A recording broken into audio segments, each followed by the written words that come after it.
Thank you, Gail. Thanks for having me here. There's one image that will continue to take my breath away every time I see it. It's set as my desktop wallpaper. I have it hanging in my office. It's called The Pillars of Creation. If you have any interest in astronomy, you've probably seen this photograph before. If you don't, I promise you, you've seen it as well.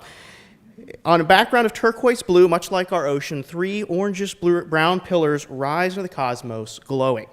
It was photographed by the Hubble Space Telescope in 1995, and the image shows what are called elephant trunks of interstellar gas. They're captured in a moment of time some 7,000 light years away. They're clouds of gas in a place called the Eagle Nebula, and they're creating new stars just like our own sun. It's a capture of an interstellar nursery, the cradle of new life in our universe. And I mention this photograph for one reason, and that's because if it wasn't for our speaker tonight, we wouldn't have this photograph. When Hubble was placed in orbit in 1990, it was discovered that the telescope's mirror was flawed. The $1.5 billion observatory couldn't see. That is until a crew of one of the most complex missions in space shuttle history made its way to the Hubble, and that crew included Story Musgrave. It was STS-61 on Space Shuttle Endeavour. In total, the crew made 5 trips outside the shuttle to service the telescope, including adding new cameras and equipment to help Hubble see better. Musgrave and the crew worked tirelessly to fix the crippled Hubble, and it worked. When it comes to drumming up public support of space exploration and communicating the beauty and intricacies of our universe, Hubble is arguably one of the best resources in our storytelling toolbox. It visually shows the wonders of the cosmos in stunning colors, shapes, and images, and anyone can look at these pictures and actually see the stardust from where we came from, the place where we are in the universe, and where we are going on our journey through the cosmos. As someone whose job it is to describe the intricacies and wonders of the universe, I definitely appreciate the visual aids, Dr. Musgrave. Thank you. Dr. Story Musgrave has a resume longer than the time I've been allotted up here, so forgive me if I miss anything. A veteran of 6 space flights, an equal amount of degrees. He's also served in the U.S. Marine Corps. He's a physician, producer, director, architect, along with a few other things I'm sure I've missed. Story has spent a total of 1,281 hours, 59 minutes, and 22 seconds in space. In 1983, he was the first spacewalker on a shuttle mission. That's because he helped design the equipment, so if you build it, you got to test it yourself, right? Well, it turns out it works great, and he would go on to spend 27 hours outside the shuttle over his decades-long career as an astronaut. But Story never wanted to be an astronaut. He told me as a young boy he wanted to be a farmer. That's all he knew. Instead, he found his way into the Marine Corps, where he flew and serviced aircraft, and that would lead him on his incredible journey to where he is today. I had the chance to speak with Story last week about his life and his motivations, and I can report it is one incredible tale, and we're all in for a treat tonight. So it is my distinct honor and pleasure to welcome you, Dr. Story Musgrave. Thank you.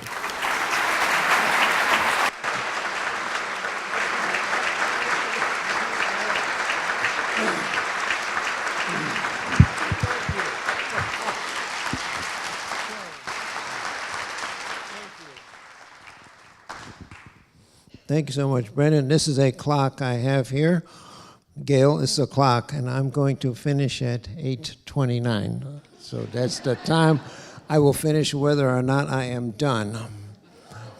So I'm incredibly excited to be here. It is one wonderful occasion, and I love Rollins.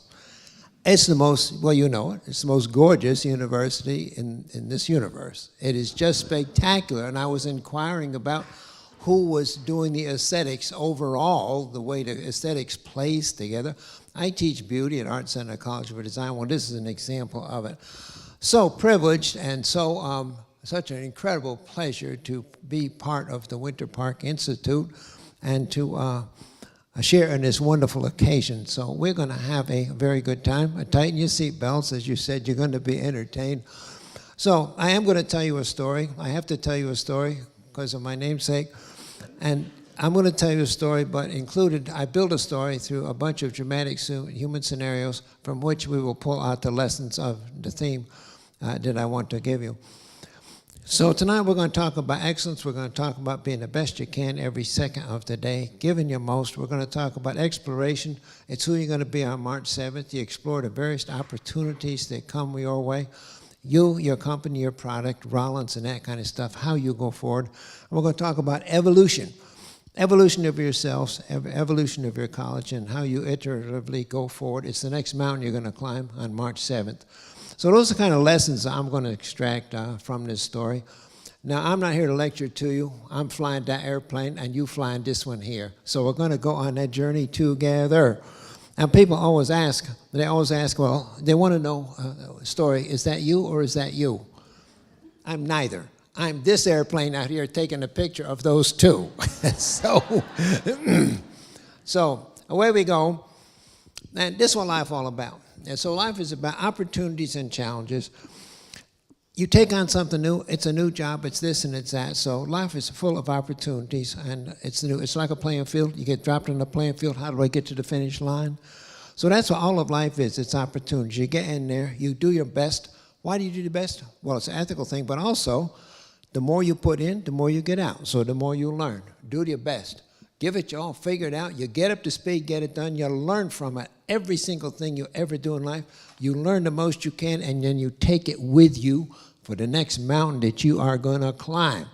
And keep that stuff moving. And maybe that's the most important slide I got. If you ain't having fun in this one, get another one, folks, because I don't know what comes next. But you got to have fun. And fun is important. If you're not having fun at work, you can't do it well. You cannot go to work not liking work and do it well. So fun is incredibly important. And so this is my home in Western Massachusetts. They're taking a beating this winter, but that's my front yard right there. So I had 500-acre farm in Western Massachusetts, you see right there. Now this is the posture of exploration. Do not forget this posture, folks. Every 3-year-old, you drop a 3-year-old anywhere, it's called in the game. Are you in the game? That kid is excited about the cockroaches, the bugs, the stones, everything that's in their environment, and that's the way we got to live. We got to live excited about life and excited about the playing field, excited about the opportunities that we're in. But that is me 80-some years ago. On my farm in Western Massachusetts, I had 500 acres to plant. I stretched my mother how far I could be gone, how many hours and how far, and I stretched it into the nighttime. So at the age of 3, I'm in pine forest at the middle of the night alone. He'll be back. He knows there's nothing can hurt him there. Built my own rafts, went down the river at the age of 5. So I was come into a world of 500 acres where I could be an explorer very early on. Now this is a view down from the Housatonic River, looking down from the barn. If any of you visit Western Massachusetts, my old 1859 farmhouse is now the Norman Rockwell Museum. So if you visit Norman Rockwell, you'll see my old house. But looking from the barn, you're looking down to the Housatonic River. Now that's the first tractor I had. At the age of 7, I don't know how to drive the tractor yet, but I want to be an adult. You know, I just want to do what the big guys do. I want to do what the adults do. So I jump on a tractor and I'm pretending to drive the tractor. Unfortunately, the farmhands left it pointing toward the river. And when I hit the brake pedal, I released the brake, as you tractor people know, and me and the tractor go in the river. Drowning is the least of my problems. I hope I will drown because the old man is not nice under any circumstances, and he's going to get a hell of a lot worse, you know, the tractor in the river. Dumb thing to do, but I'm not dumb enough to tell anyone that I did this. I'm not going to tell them I did this. I'm not taking a heat. So, but I have a problem in philosophy of critical thinking. How do I tell the world what a tractor is if I didn't put it there? So I got a difficult problem. So there's wooden lawn furniture. Wooden lawn furniture. I look at the wooden lawn furniture, I look down the river, and I said, my goodness, I went down the barn, I got a chain. So I got in my boat. I chained the lawn furniture to the tractor. So the old man sees his lawn furniture floating in the river, which is weird, but he got to go get it back anyway. He can't get it back. It's chained to something. That's why I showed the old man where the tractor is, and I had no part of it, and he beat up on the farmhand. So the farmhands took all the heat for having done this. So, hey, you see how I go in life? I'm just getting you all started on how to do life, okay? And the farmhands privately to me, they said, little story Musgrave, you're one bright little kid already. You're going places. You know, you put the heat on us. So that's it. Now, so I'm product of child labor. In 1943, they say, Bill, I'm not going to tie the knots. So to twine knots, that farmhand is going to try to make this machine tie the knots. He's not going to succeed. But they got a machine. That's me. At the age of 8, I'm going to sit there and tie the knots with needle nose pliers. And dust so heavy I can't even see my own hands. If I leave my hands in there too long, they're going to be there permanently. So that's me. I'm product of child labor, and I mean mean child labor. I got run over by every piece of equipment. I got run over so bad one time, I got my head crushed. They took neurosurgery to stop the bleeds. I came out of there with seizures. But anyway, is that okay? Yes, it's okay, because I'm around tonight. If I'd not been run over, ma'am, I wouldn't be here tonight. So you look in the past and you said, you like every minute of the past because it got me where I am. So you evaluate the past on the hope and the love of you got for the life right now. It took that to get you here. So that's what we're doing. So I am a product of child labor, man. That is who I am. By the age of 9, I drive in every tractor and truck without instruction. Just go do it, story. You know, it's a truck going down the road, 2 tons of hay. The state police stopped the truck. They can't see ahead. There's nothing driving a truck going down there. And I open the door.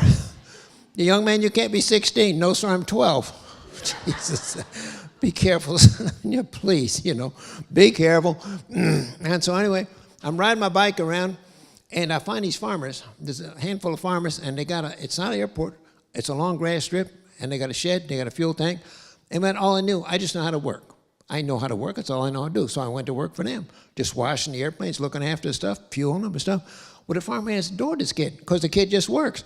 Well, they took away flying. So every time the farmers went flying, took away flying. One day the farmer lands the airplane, and he gets out. I says, where are you going, sir? Have a nice ride, story. I think he means for me to take it by myself. If that's what he wants, I'll do it. So where we go. And now I started flying at the age of 13. This is totally safe. Been doing it for months, and I know I've figured it out.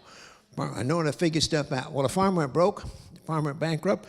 So I became a mechanic building Massachusetts Turnpike with heavy construction equipment. At first, it's just oil. It's just oil and every grease fitting. So I'm just a grease monkey there doing that. But when you learn stuff as a kid, you're wired. You get wired. You know, great skiers, when you take up skiing, before I could walk. Tennis, as soon as I could hold a racket.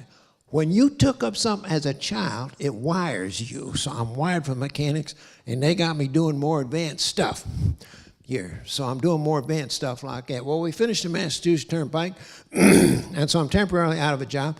And, of course, I never finished school. I not only didn't graduate, I never finished school. So I don't have any education. And so I'm very glad that NASA, with all the sophisticated educational requirements they asked for a scientist astronaut, they never asked if I had a high school diploma. Because I don't have one of them yet. No. I got 20 honorary doctorates, but they don't give honorary high school, so I'm going to pass on. I'll pass on without getting one of them things here. And so, but without a job and without any education, I got to look for an opportunity, and I did this. So don't you Marines worry. I know you're professionals. I know it's okay. But yeah, who said? Who did say that? Okay, man. The same thing. It's the same thing. Yes, sir. What kind of pilot? F-18. Oh my God, there's an F-18 pilot right there. I'm a Corsair and AD Skyraider. It's okay. Thank you, sir. Okay. Hey, man, that is the spirit. That's the spirit we're talking about tonight. It's that kind of spirit, man.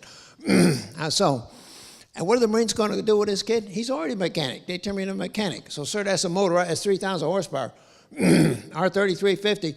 And so I'm addicted. I'm addicted to the radial engine. It's called fire, and it's called smoke and noise.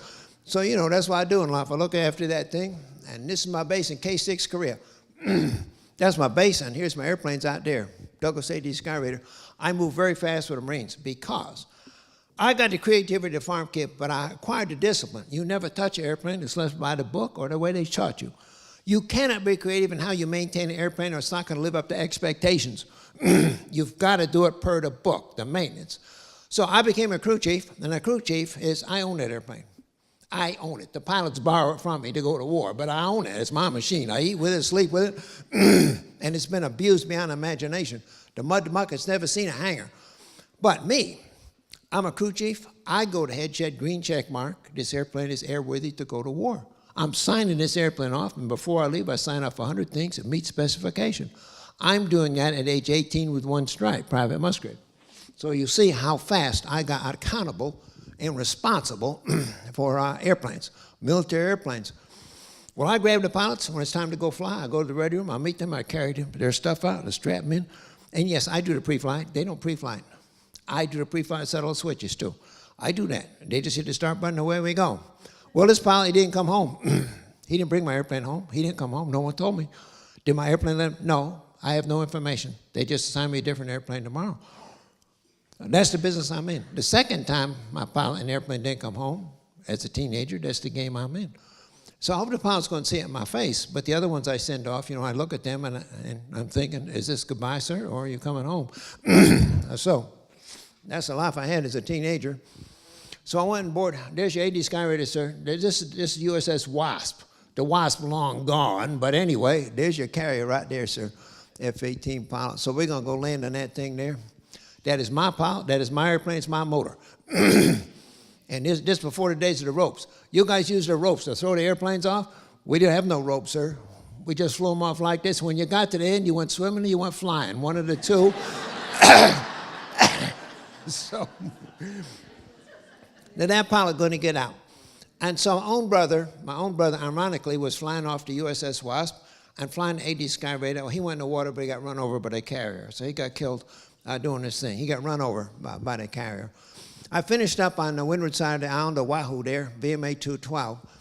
And so, yes, I finished up on VMA 212 back there in 1954. I've been back there 60 times since I left. I'm not letting the Marine Corps go. They raised my bar, they raised my spirit, and I raised there. We go together on a journey. I look at the Marine Corps spirit, sir, and I say, what can I bring from the Marines to Rollins and to other places? That spirit of getting the job done. So I don't let that go. But without any education, I got to leave. I got to go get me some education somewhere. I have no guidance, don't know what I'm doing. But one of the pilots I liked, he went to Syracuse. I asked him about it. He likes Syracuse. It's the only guidance I got, so I'll go to Syracuse. So I applied to Syracuse, and they didn't take me. They're not going to take this kid. He got no education. And so I showed up anyway. I'm not taking, I'm not going to take no for an answer. So, okay, let's see. Yeah, I'm just checking on the time. No, I'm going to get done here. So I don't take no for an answer. I show up anyway. And I'm here in the quadrangle asking people what I should do to fix this situation. I'm ready to go to work. See the dean. Dean do that. So I knock on the dean's door. There's kind of resistance up front, me seeing the dean. Who is this kid? I don't care. I go back. Dean, sir, I'm product of child labor. That's why I never finished any school. I'm just back from the Marines, and damn it, I'm here ready to go to work. He looked at me for 1 second. He said, of course, sir. Absolutely, of course. He marched around, matriculate this gentleman. So I could have gotten any university in this world.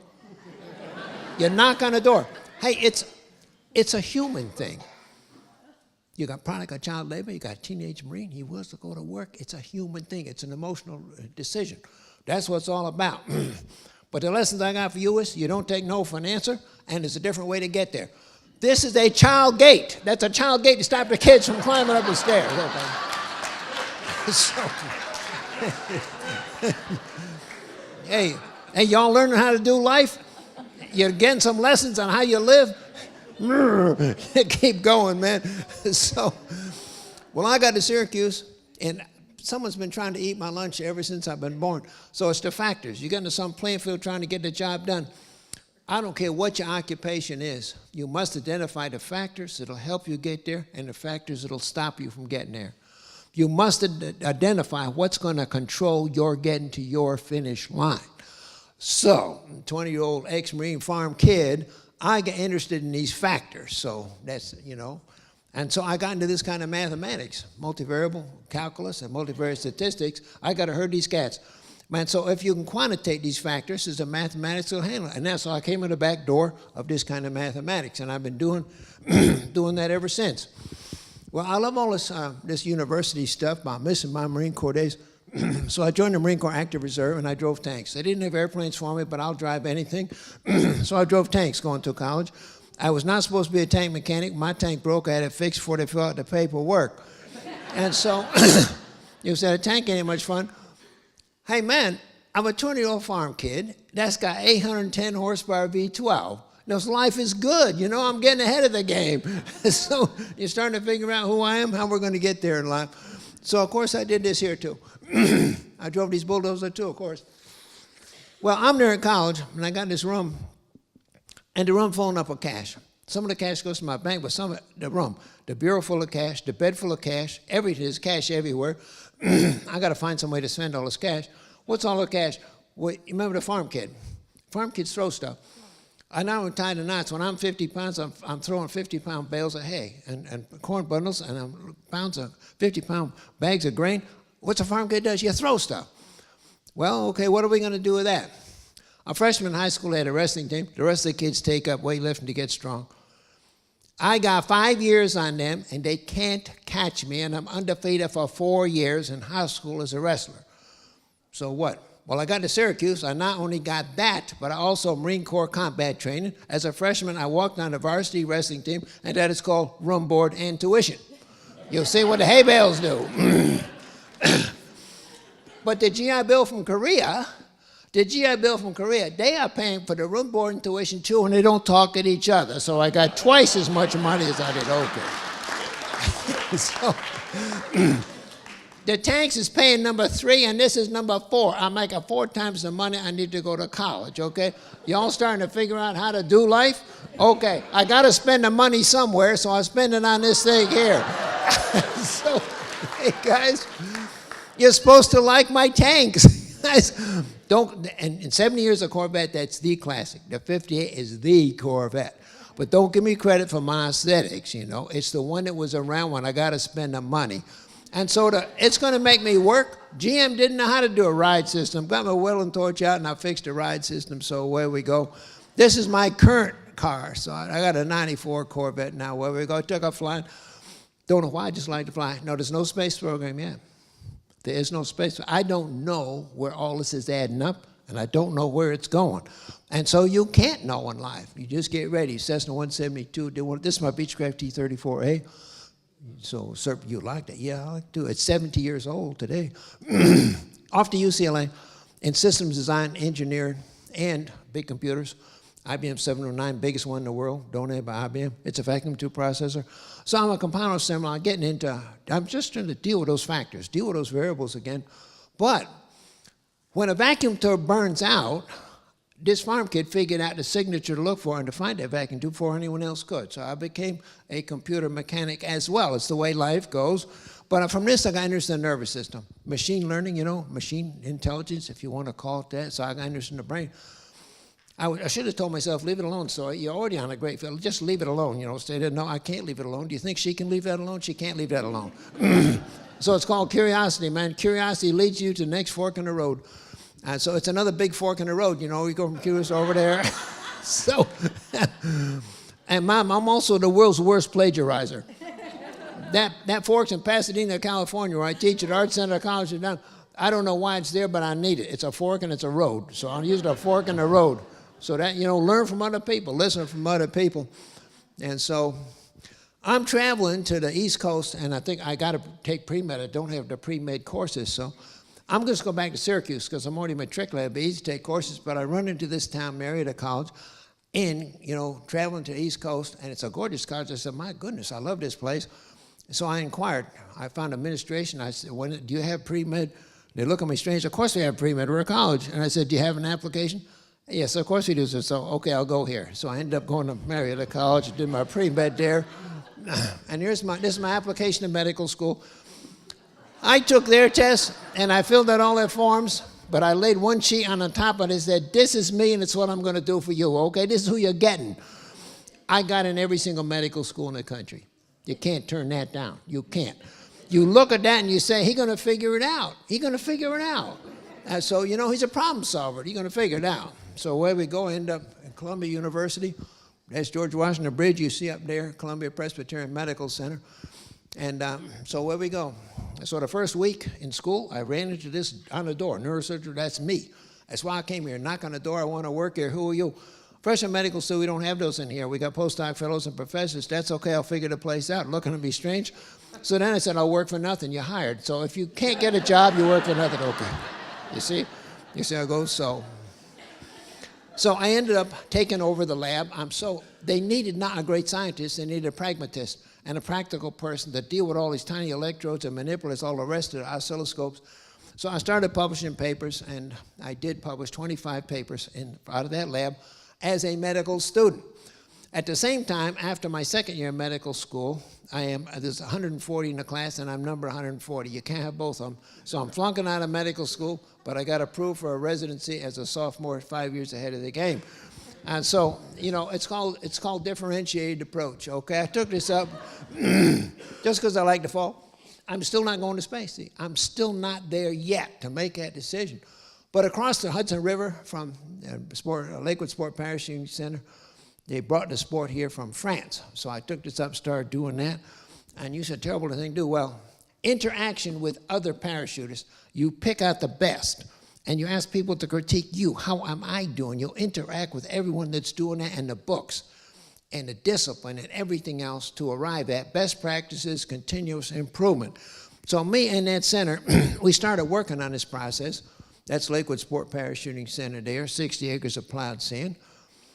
When I left medical school and left this place, we had 300,000 jumps and 0 fatalities.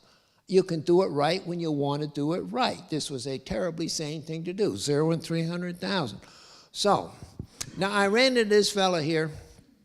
He was a spectacular, charismatic leader and communicator. He's an outrageous human that you just can't let go. But I found out about this guy. He was Harvard trained. In World War II, he took the beaches with the Marines, sir. He took the beaches. He wasn't on a MASH hospital. He, amphibious, he took the beaches with the Marines, and he was helping that Marine the second they got hit. He's that kind of person. Hey, I'd follow him to the ends of the world. He's just my kind of person. And so he became chief at University of Kentucky Medical Center, so I did my internship residency there. So I'm training here to be a general surgeon. I'll move on to neurosurgery and neurophysiology and pursue the brain, I think. But, okay, I read in Science Magazine, the National Academy of Science, now, and NASA putting their heads together to fly formally trained scientists in space. So I said, my God, leave me alone. I'm trying to grow up. I'm trying to stay with something. I don't need any of that. Oh, yeah. Hey, that'll utilize everything you ever done in life. So I am going to, when that program happens, I'll go pursue the program. And so it's another big fork in the road. I got into postdoc fellowship with NIH and aerospace medicine. I took a minor in aeronautical engineering at UK, and we needed a class project. So my class project I came up with was the aerodynamics of the free-falling human body. They hadn't studied that yet, so we studied that, and the data we got back in the mid-60s, as good as anything they got today. And so I did that. Here's my instrumentation. And I have no stories to tell you about parachuting. Every single one of them came out the way they were supposed to. Best practice is continuous improvement. I took up soaring, that's my sailplane. So I'm getting very serious about flying. I'm looking to try to get into NASA, and the odds are difficult. It's very difficult. I towed gliders. This is the hardest thing I ever did in my life. You ask Story Musgrave, what's the toughest thing you ever did in your whole life? Man, this is it. It's just terrible. I did air shows. That's my blanket decathlon, but it's hard on the body. It's just the airplane beating the hell out of the body, you know. And you do those maneuvers where you're running out of airspeed and the precession of the prop tumbles you. You're out of control. You purposely put the airplane out of control, and you sit and wait. Come on, baby, get yourself out, you know, get yourself on. It's just terrible. And so, but, you know, I did this kind of stuff, and the audience really likes the maneuvers. For me, every damn maneuver I do is trying to avoid the earth when I get done with a maneuver. So this is just tough, man. It's tough. Out of 6,000 applicants to NASA, all of which had doctorates in research, 7 made it into space. And so child labor comes through again, folks. So now this man, when I moved to Houston to join NASA the very same week, he became chief at University of Colorado. And so he gave me a call. He likes me because we get along about a lot of stuff. And so he said, Story Musgrave, you break away from NASA 3 days. Just give me 3 days every month and come up here. I'll turn you into a trauma surgeon. So that's how I became a trauma surgeon. I says, yes, sir, for sure, I'll do that. So I was a trauma surgeon with him for 26 years until you'll see the frostbite. I took my hands out and I could no longer do that. We'll see that story later on. And so NASA sent me to, as soon as I joined them, they sent me to the Air Force. I do have an airline transport rating. That's a PhD of aviation, and I am a Marine. But they sent me to the Air Force because I couldn't afford jet flying. So NASA wants me to be a jet pilot, and they want me to have my military wings. So they sent me to the Air Force, and that's just fine, baby. I love the Air Force. I love every bit of you. It's another learning environment. It's Air Force University, you know, go through pilot training. I just love to train. I love to learn things. I finally ended up in this Northrop T-38 with the Air Force. So I went back to NASA, and I had the NASA. So it was an easy transition back into the NASA Northrop T-38. I continued to be an airplane mechanic. Yes, I'm supposed to be an astronaut, but when I go fly, I stop in a hangar, and I see the mechanics working on a system I don't understand that well. I learn the system. I learn the system in the hangar, not just the pilot's operating methodology. So I became a maintenance test pilot for NASA. Maintenance test pilot is when you got critical maintenance like engines or flight controls or periodic inspection, piece all over the floor. They put it back together and I fly to see if it works. And of course I got that kind of job because I am an airplane mechanic and because I think that way about things. I understand all the bits and pieces. I understand every cubic inch of that airplane. So that's why I got that kind of job. I can say in 800 functional check flights over the decades, I never found one maintenance error. So the maintenance at NASA was just outrageously good. I dig into spacewalking right away. So I'm doing a vacuum test there. This is the Skylab program, and so I'm doing a vacuum test of the capsule down at Kennedy Space Center. Now you get in there and you get all sealed up, close the door, they evacuate the chamber, and you see, and then you open the door, you depressurize Apollo, so Apollo had to function with a vacuum inside, and you step outside in a little ladder. And so Joe Schmidt, he passed on last month. He was legendary in dealing with spacesuits and all that kind of stuff.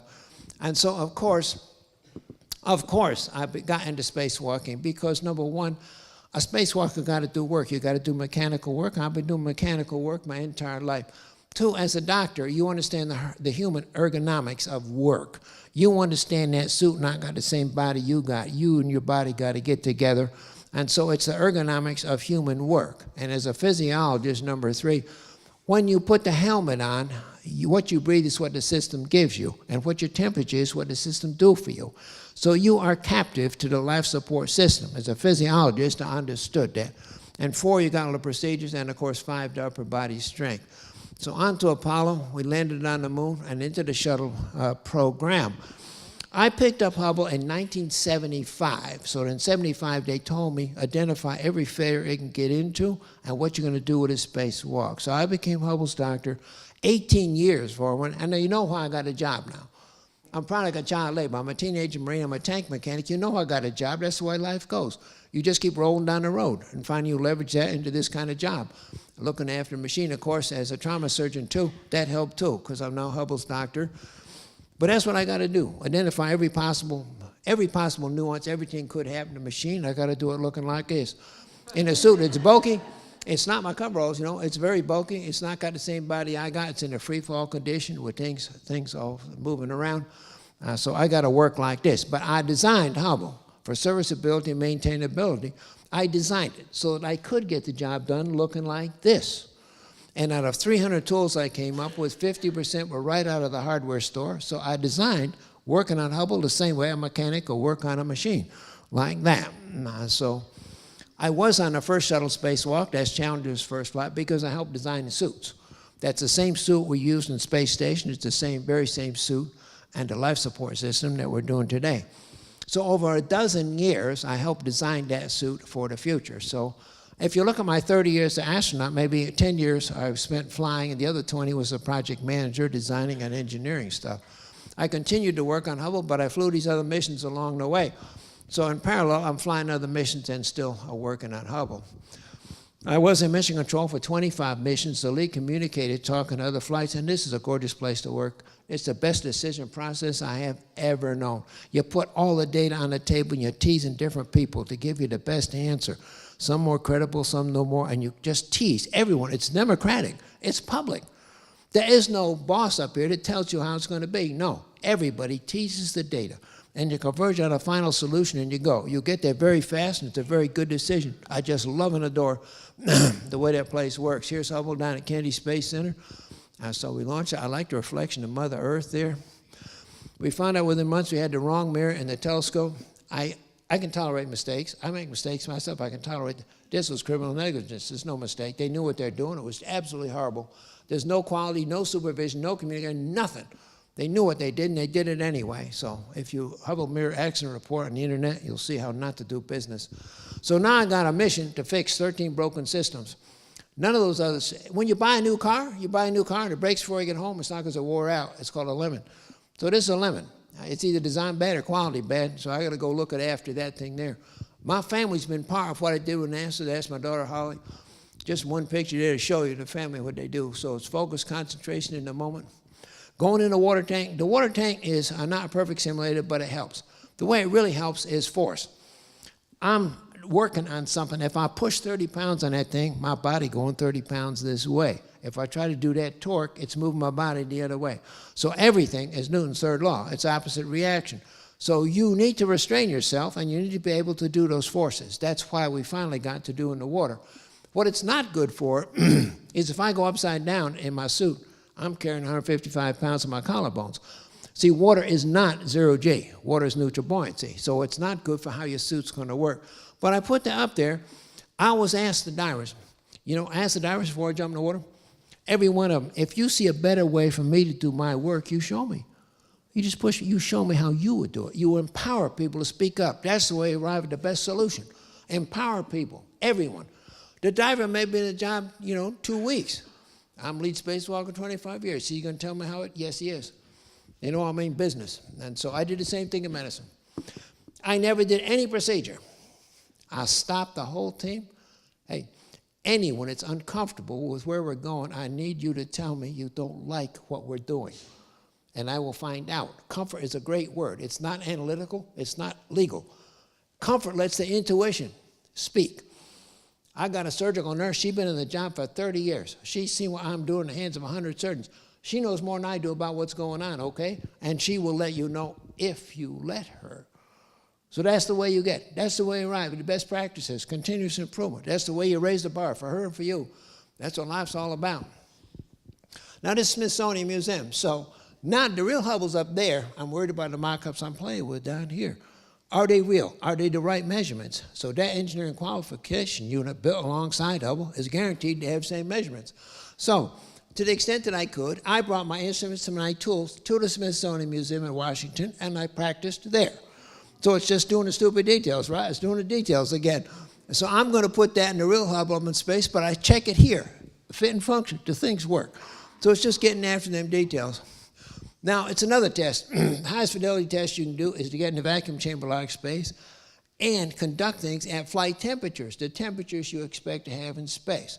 We know what a vacuum is. What's temperature in space? Well, there's no air. It's purely radiative exchange. But to make the problem simple, me, spacewalker, I want Mother Earth. So I want to be out working, but I want a face full of Mother Earth, because on average, Earth is 59 Fahrenheit. Yes, you go around Earth, it's night and day, and it's different seasons every 35 minutes. But on average, you go around Earth, it's 59 Fahrenheit, which is gorgeous. That's the kind of temperature I'm looking for. So I'm hoping the pointer, as soon as you lift off, there's a person and a team that establishes what the attitude of the shuttle is going to be all the way to landing. During my spacewalk, whatever the attitude, the Hubble's in the back of the bus, whatever the attitude, that's going to be my temperature. And I hope I get Earth at 59. The blackness of space is 3 degrees Kelvin. It's minus 460. You cannot face the blackness of space. You're out of the game in 10 minutes. When you say the sun burn you up, the sun is 6,000, but it's only the area of your thumbnail. And around it is 3 degrees Kelvin. So you work the sun, you work the blackness, and you work the Earth, but you really want Earth. Well, it's a complicated mission, and Hubble says no sunlight can ever get in any open door, and at times I got 3 open doors. And they're trying to point antennas, but they just weren't creative enough. They were not creative enough on solving the problem and getting me some warmth.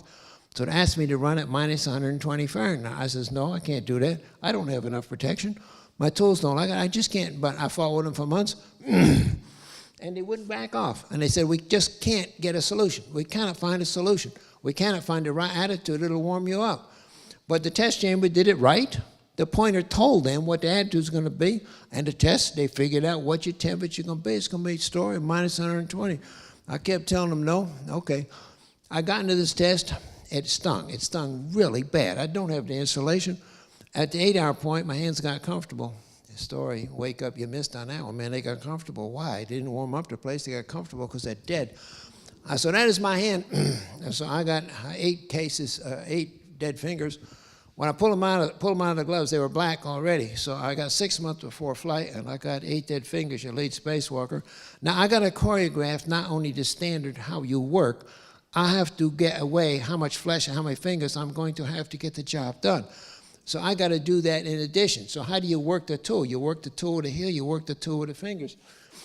So I got to deal with that too. They sent me to Alaska the next day, not to the world's frostbite expert, but we took it from there. Well, thank goodness we did the test, and we got a problem. I wanted to fly this mission toasty warm the whole time. I had a beautiful time. They got the solution. They got the right attitude, so I'm totally warm. Here's the Hubble crew arriving down here, over there at Kennedy Space Center. This is just gorgeous, flying down there. And there's no more higher point of ecstasy than this. To get permission and to fly your vehicle by, you're going to go, tomorrow I'm getting in that thing. Tomorrow I'm going to get in that thing and go. And so you got the teamwork, you know, flying there. And again, you say, well, which one you, Story? No, I'm in this third one over here taking a picture, going by. Always taking a picture. So, and we got books out for you. I shot that airplane 45 years. Now I'm showing you the best and the brightest. This is just gorgeous. So this is just gorgeous. And so, and you can get this PowerPoint, the whole program, you just Story Musgrave, Hotmail, you know, send Rollins program. I'll send you this whole program. And so you can play it. This is the best and brightest. It's a gorgeous sunset. And so, how we doing on time? You the boss, kid? Or how we doing? Okay, so yeah, I'm going to finish, I said, at about 8:30, 8:20? Gail, is that okay? When am I finishing? Okay, about 8:30. Well, you've seen these. So my van goes down here. They've been coming for tens of years, and they're only in the next 6 months. But it's just gorgeous to see symbolic for flat. But I was there last month, and that tree died. You've seen it. You went to KSC, so you've been there too. The tree died, and so I guess it took a hit during Irma. But I'm asking KSC. I say, hey, folks, you and me will get some lumber, and we'll build a scaffolding around that tree to preserve that. You're doing that, sir? You too? You going to do it too? You and me. So we're gonna hold that tree up. They've been doing this for tens of years, and it doesn't take many boards to hold that pine tree so that nest. So, you know, that's what we try to do in life. But I got some other animals. I go to launch pad. Here's the launch pad. It's here. And I'm looking for a consensus. I need consensus. And so I need to know the animals think what I'm doing today is okay. So I asked them, are you comfortable with what we're doing today too? I got one is not. He having a bad day. See, he belongs right there. So, but I got a good vote. Okay, there you go, Troy. So that's Troy. He went on a journey. We raised the bar for 30 years. He's my suit tech. He strapped me in Apollo, Skylab, all the shuttles, all the water tanks, vacuum chambers. He looks after my helmet, he looks after the gloves, and he looks after me, and he straps me in all those vehicles. And so that's Troy Stewart. He passed on yesterday. Well, doggone it happens. He passed on yesterday, so I got the news yesterday.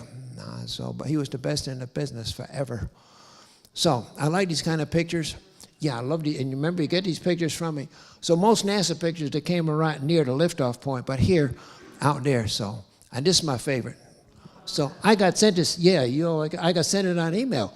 The person lives out here, and he said, "You like this story?" Yeah, my favorite picture. So when you get the picture from, and you see that, you know, that kind of. So in space, we go catch that thing. And so I finally, after 18 years, I got the Hubble, and this is 18 years, got it in the back of the bus. I'm going out the door and go to work. And so I got to face this kind of stuff, and it's fair. It's fair. It's fair for the world to pick on us for what we did with a telescope. The thing should not have failed in the mirror and all that, but none of this gets into my equation. I'm happy with a plan, and we're going to go to work. Even though Congress says you don't fix that, we won't approve space station, which takes so many spacewalks. It's okay. I don't feel any of that. This is what I feel. So I trained with the best athletes in the world. I trained with Dorothy and Hamill. You know what I'm doing? It's an athletic event. Me and my suit and my tools, we go out the door, and it's the dance I do to get the job done or doesn't get the job done. It's a dance. It's an athletic event. So I brought the perfection of thousands of years of athletic events to spacewalking, multiple domain thinking. But Dorothy, she knows what she's good at, what she's not good at. And she converges on a final solution, playing with stuff, and finally, I'm going to do this when the music starts, and she practices it till she can pull it off. That's what I do with a spacewalk. That's a lady today. Now, this is a real spacewalker. And so, right after Irma, after they cleaned up the mess at Irma, this is Duke Energy. I went and climbed telephone poles with Duke Energy after Irma. You raise the bar. It's the same thing. That's a spacewalker. Look at him. When my lights go out at home, I'm not complaining to electric. I'm thinking of this person going to be up the pole fixing me. So I went and I raised the bar for them, and they raised the bar for me. We share spacewalking technique and climbing up poles techniques. I got to admit, so I'm sorry, but Duke Energy, they told me, Story, when you're up the pole, we're not putting juice. You don't fly with juice, because we can't afford to take you out, And so there's no juice when you're climbing the pole. So, and there we are, after 18 years, that's Southern Australia, Kangaroo Island, going to work, and I love in the door. I want them up there with me. I want them over my shoulder. I want them to tell me how to do it. I'm telling them where to go next. No story. You should be, oh, thank you, sir. It's the teamwork. I know what that's like. I adore and respect those. That's why I fixed for the wrong mirror. That's your beautiful camera, 700 pound. That's the camera that brings you the visible pictures. The solar rays, the old ones are terrible things. The solar rays, they go in the sun and they expand from the heat, and they shake the telescope. They go in the night side and they contract, they shake. We lost 30 minutes to have a point every time around the Earth because of this shaking. What's the problem? A solar ray, you put it in the sun to convert sun energy to electricity. It's a solar panel, but they didn't test them in the sun. Okay? It's not what you do. A solar panel needs to be tested where it's going to be. That's called in the sun. That's Hubble, 1993. We got the job, we got it all done. Talking to President Clinton, it's melancholy sadness for me. It's not a triumph. I've lost my baby. I've been with that baby forever. I've lost it. I ain't getting back there. And so I'm very careful about triumph. I'm very careful about celebrations, because I'm on a playing field again tomorrow. I'm climbing some mountain tomorrow. But it's a sense of humility. I know I could have failed. I know technical stuff could have arose and stopped me from getting the job done. So for the most part in life, I've been able to get to the finish line. For the most part, destiny has allowed me to do that. So every time I succeed, it's not a big celebration of triumph. It's a thankfulness that I was able to get the job done. And so we take a sunset, we're going to come home. The Mediterranean is outrageous. I could spend 2 hours with you just on the beauty of Earth. Here's about, we got to finish up. These are real pictures of aurora. Remember, you get this PowerPoint from me. This is what you see out the window. NASA's very good about not touching anything. This spectacular beauty, in this case, we're going to come into Florida, home sweet home. And you think about all the people that did it right. They took it on a journey, and they took it home safe. Incredible journey. That's before I fixed it, and that's after I fixed it. So that's on 100. Well, thank you.